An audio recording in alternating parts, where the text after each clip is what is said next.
Hello students, welcome to GATE concept. So आज के session में हम लोग इम्पोर्टेंट क्वेश्चन को डिस्कस करने वाले हैं ऑन इंडस्ट्रियल ड्राइव्स। ओके, तो अगर यूनिट नंबर फर्स्ट की हम बात करें, दैट इज इलेक्ट्रिकल ड्राइव, तो इसके अंदर जो फर्स्ट क्वेश्चन है जो एग्जाम में आ सकता है, that is what do you mean by electrical drive and what is the need of electrical drive. ठीक है, इसके बाद इसके बाद तुमसे पूछ सकता है इस यूनिट से, दैट इज यूनिवर्सल मोटर के बारे में पूछ लेगा। देन परमानेंट मैग्नेट मोटर है, डीसी सर्वो मोटर है, मूविंग कॉइल मोटर जिसके अंदर सेल टाइप और पेनकेक टाइप हम लोग पढ़ते हैं, देन टॉर्क मोटर। ठीक है, तो यूनिट नंबर फर्स्ट से ये सब टॉपिक्स हैं जो काफ़ी इंपॉर्टेंट है। ठीक है, इसके बाद जो क्वेश्चन बनने की संभावना है from this unit, that is the starting of DC motor. Okay, that is the starting of DC motor. तो सबसे पहले तुमसे ये पूछेगा कि भाई स्टार्टिंग डीसी मोटर को स्टार्ट करने के लिए हमें स्टार्टर की नीड क्यों पड़ी। ओके, इसके बारे में पूछ सकता है, तो इसको बताना है।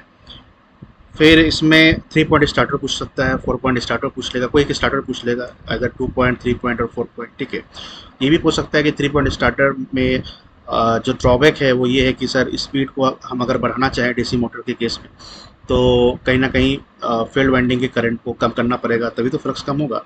और जब ऐसा करते हो तो होल्डिंग कॉइल का कनेक्शन सीरीज में होता है फील्ड वाइंडिंग के साथ, तो होल्डिंग कॉइल डीमैग्नेटाइज हो जाएगा और वो स्टार्टर को पकड़ नहीं पाएगा। ठीक है, और होल्ड नहीं कर पाएगा और वो वापस से वापस में चला जाएगा। तो ये सब ड्रॉबैक है जो 4 पॉइंट स्टार्टर के थ्रू हम लोग ओवरकम करते हैं। ठीक है, तो ये पूछ सकता है, तो ये एक इंपॉर्टेंट क्वेश्चन हो गया। और इस मिनट से अगर हम आगे की बात करें तो ब्रेकिंग ऑफ डीसी मोटर पूछेगा, जिसमें तुमसे पूछेगा डिफाइन रीजनरेटिव ब्रेकिंग, जहाँ पे हम लोग मोटर को जनरेटर बनाते हैं। दैन लगिंग है, जहाँ पे आर्मेचर टर्मिनल को हम लोग रिवर्स करते हैं कनेक्शन को। फिर डायनेमिक ब्रेकिंग, तो ये सारे ब्रेकिंग के बारे में तुमसे पूछ लेगा। ठीक है, इसके बाद अगर हम बात करें यूनिट नंबर सेकंड की, अगर हम बात करें यूनिट नंबर सेकंड की अगर बात करें तो इसमें तुमसे ये पूछ सकता है कि describe the different types of single phase induction motor with different circuit diagram, also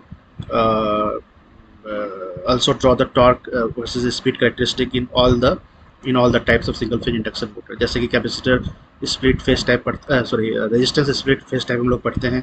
ठीक है, उसके बाद हम लोग कैपेसिटर स्प्लिट फेज मोटर पढ़ते हैं, दैन हम लोग कैपेसिटर रन मोटर पढ़ते हैं, फिर capacitor start and run motor पढ़ते हैं। ठीक है, तो सभी में तुमको बेसिकली क्या करना है, सर्किट डायग्राम बनाना है और टॉर्क स्पीड का कैरेक्टरिस्टिक को तुम्हें शो करना है। ठीक है, उसके बाद condition for maximum starting torque, ये भी पूछ सकता है। तो ये सारे जो टॉपिक्स हैं फ्रॉम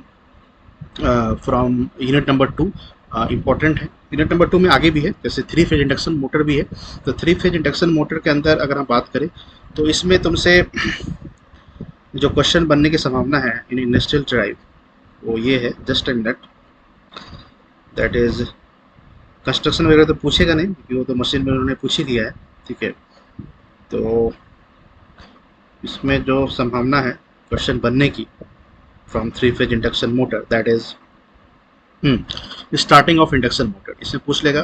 जैसे हम लोग स्टार्टर यूज करते हैं ना डीसी मोटर को रन करने के लिए, उसी तरह से तुमसे पूछ लेगा what are the different starter used in case of 3 phase induction motor. जैसे हम लोग पढ़ते हैं टॉल स्टार्टर है, स्टार डेल्टा स्टार्टर है। ठीक है, तो ये सारे स्टार्टर में तुम्हें करना क्या है कि सर्किट डायग्राम बनाना है और पर फेज इक्विवेलेंट सर्किट बनाना है, स्टार्टिंग करंट को दिखाना है और रेशियो दिखाना है starting torque and full load torque का। ठीक है, तो डॉल स्टार्टर हो गए, स्टार डेल्टा स्टार्टर हो गए। ठीक है, और ऑटो ट्रांसफार्मर स्टार्टर हो गया। तो ये सारे मेथड को तुम्हें डिस्क्राइब करना है। तो तुमसे या तो तीनों पूछ सकता है या कोई मेंशन कर देगा कि discuss star delta starter used in case of 3 phase induction motor. ठीक है, तो थोड़ा सा ये सब चीज़ जो है देख लेना। फिर इसके अंदर जो इंपॉर्टेंट पार्ट है, जो सबसे इंपॉर्टेंट क्वेश्चन मुझे लगता है यूनिट नंबर 2 से, that is the braking of induction motor. ठीक है, ब्रेकिंग में जैसे कि डीसी मोटर के केस में हम लोग रीजनरेटिव ब्रेकिंग पढ़ते हैं, प्लगिंग पढ़ते हैं, डायनेमिक ब्रेकिंग पढ़ते हैं, वैसा ही मेथड है यहाँ भी। ठीक है, तो इंडक्शन मोटर में जो ब्रेकिंग हम लोग पढ़ते हैं, again regenerative braking, dynamic braking और प्लगिंग। ठीक है, तो उसमें देख लेना कि हर एक मेथड में हम लोग क्या क्या करते हैं। ठीक है, तो ये एक इम्पोर्टेंट टॉपिक है। फिर अगर यूनिट नंबर 3 की अगर हम बात करें, very important topic, that the single phase half wave converter drive. तो इसमें तुम्हें क्या करना है, सर्किट डायग्राम बनाना है और वेवफॉर्म को बनाना है। इनपुट आउटपुट वोल्टेज हो गया, इनपुट वोल्टेज हो गया, आउटपुट करंट हो गया। ओके, इसमें ध्यान क्या रखना है कि इंडक्टर की जो वैल्यू है वो काफ़ी हाई है, जिसकी वजह से करंट ऑलमोस्ट रिपल फ्री है, कांस्टेंट है। तो करंट को कांस्टेंट एज्यूम करते हुए हमें डिराइव करना है। ठीक है, क्या क्या डिराइव करना है, जैसे एवरेज आउटपुट वोल्टेज हो गया, सोर्स करंट का वेवफॉर्म बनाना है, उसका एवरेज आरएमएस निकालना है, फ्रीव्हीलिंग डायोड का वेवफॉर्म बनाना है, फ्रीव्हीलिंग डायोड करंट का वेवफॉर्म बनाना है, फिर उसका एवरेज और आरएमएस निकालना है, इनपुट पावर फैक्टर की बात करनी है। ठीक है, तो ये सारी चीज़ें इन case of single phase half wave converter. Okay, अगर हम full wave controlled bridge rectifier की बात करें तो इसमें हार्मोनिक पे ज़रा फोकस करना ज़्यादा। जैसे सोर्स वोल्टेज का वेवफॉर्म तो बना ही लोगे, उसके बाद आउटपुट करंट कांस्टेंट एज्यूम कर लेना, और फिर सोर्स करंट का waveform banana, that is a square आता है। ठीक है, और स्क्वायर वेवफॉर्म को आसानी से हम लोग हार्मोनिक फोरियर सीरीज में हम लोग एनालिसिस कर सकते हैं। ठीक है, तो वहाँ से डिस्टॉर्शन फैक्टर की बात कर सकते हो, टीएचडी की बात कर सकते हो, इनपुट पावर फैक्टर की बात कर सकते हो, तो ये सब चीज़ देख लेना है। और इसके बाद आउटपुट करंट को कांस्टेंट रखते हुए सारी चीज़ों को तुम्हें ड्राइव करना है। ठीक है, इसके बाद full wave semi converter. Full wave semi converter में हम लोग bridge converter plus freewheeling diode connect करते हैं। ठीक है, तो यहाँ भी वही सारी चीज़ें को डिस्क्राइब करना है, बताना है, Fourier series analysis of source current. तो यहाँ पे अल्फा से पाई मिलेगा, फिर पाई प्लस अल्फा से 2 पाई मिलता है। ठीक है, और जब फ्रीव्हीलिंग डायोड कनेक्ट करता है तो सोर्स करंट 0 होता है। तो यहाँ भी again distortion factor, input power factor, total harmonic distortion की हमें बात करनी है। तो ये सारे पॉइंट से क्वेश्चंस आ सकते हैं। ठीक है, उसके बाद 3 phase half wave control rectifier से क्वेश्चन आएगा। ठीक है, इसमें तुमसे एवरेज आउटपुट वोल्टेज निकालने को पूछ सकता है। ठीक है, अगेन यहाँ पे हमें आउटपुट करंट को क्या रखना है, आउटपुट करंट को हमें यहाँ पे अगेन कांस्टेंट रखना है। तो उसी को ध्यान में रखते हुए सारी चीज़ों को डिराइव करना है, जैसे average RMS of freewheeling diode current. Okay, इस तरह से। तो अब यहाँ पर हम आगे की अगर बात करें, तो यहाँ पे तुम्हें ध्यान क्या देना है कि इन case of three phase full wave control rectifier, 3 phase full wave control rectifier की अगर हम बात करें तो यहाँ पे 6 थैरिस्टर यूज होते हैं। अगेन यहाँ पे 3 वेवफॉर्म दिखाना है।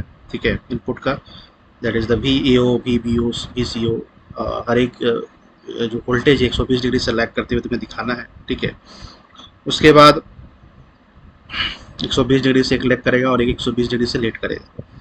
और इसके बाद जो इम्पोर्टेंट है इसके अंदर, that is alpha equal to, हाँ इसमें ये इम्पोर्टेंट है कि हर एक थैरिस्टर कनेक्ट करता है फॉर 120 डिग्री और सोर्स करंट हम लोग ऑप्टेन करते हैं फॉर 240 डिग्री। तो ये इंपॉर्टेंट है, तो इसको थोड़ा सा तुम्हें दिखाना पड़ेगा। ठीक है, और इसमें बेसिकली पूरा वेव सर्किट डायग्राम बनाना है और वेवफॉर्म बनाना है। इसमें वेवफॉर्म बनाना है। ठीक है, दिखाना है कि डिफरेंट 30 पे, 60 डिग्री पे, डिफरेंट एंगल पे, ठीक है ना, कौन कौन से थैरिस्टर कनेक्ट कर रहे हैं। तो इस तरह से दिखाते हुए तुम्हें एवरेज आउटपुट वोल्टेज को डिराइव करना है। ठीक है, जो फाइनली आता है 3 VML by pi cos alpha. Okay, और यहाँ पे for alpha less than equal to 60 degree R load के लिए वैलिड है ये एवरेज आउटपुट वोल्टेज। ठीक है, और आर एल लोड के लिए किसी भी अल्फा के लिए चलेगा।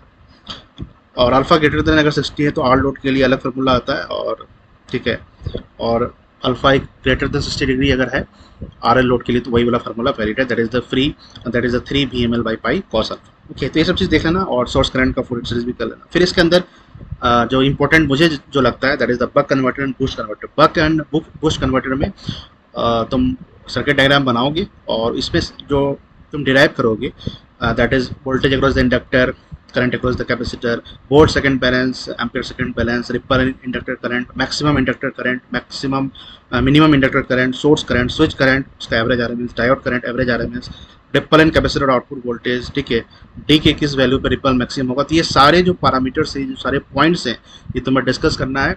तो ये पूछ सकता है in case of buck converter और बूस्ट कन्वर्टर के केस में। ठीक है, तो ये इंपॉर्टेंट है। तो ये सारे पॉइंट्स हैं, ये सारे क्वेश्चंस हैं जो एग्जाम का पार्ट हो सकता है। ठीक है, इसके बाद अगर हम आगे की बात करें, that is the AC drive. ये यूनिट नंबर 3 था, डीसी ड्राइव। ठीक है, और अगर हम यूनिट नंबर 4 की बात करें that is the AC drive, तो इसमें इंडक्शन मोटर ड्राइव के अंदर stator voltage and frequency control के बारे में पूछ लेगा। और इसके बाद जो सबसे इंपॉर्टेंट मुझे लगता है that is the static rotor resistance control को देख लेना, ये इंपॉर्टेंट है। इसका ड्रॉबैक देख लेना, सर्किट डायग्राम तुम्हें बनाना है, इफेक्टिव रेजिस्टेंस दिखाना है, दैट इज R1-D आता है। ठीक है, इसके बाद स्लिप पावर रिकवरी स्कीम के अंदर स्टैटिक क्रेमर ड्राइव देख लेना, ये इंपॉर्टेंट है, ये पूछता है, स्टैटिक क्रेमर ड्राइव के बारे में पूछता है। ठीक है, तो इसको देख लेना है। इसके बाद अगर लास्ट यूनिट की अगर हम बात करें that is the unit number 5, तो यूनिट नंबर 5 में जो क्वेश्चन पूछने की जो संभावना है जस्ट ए मिनट।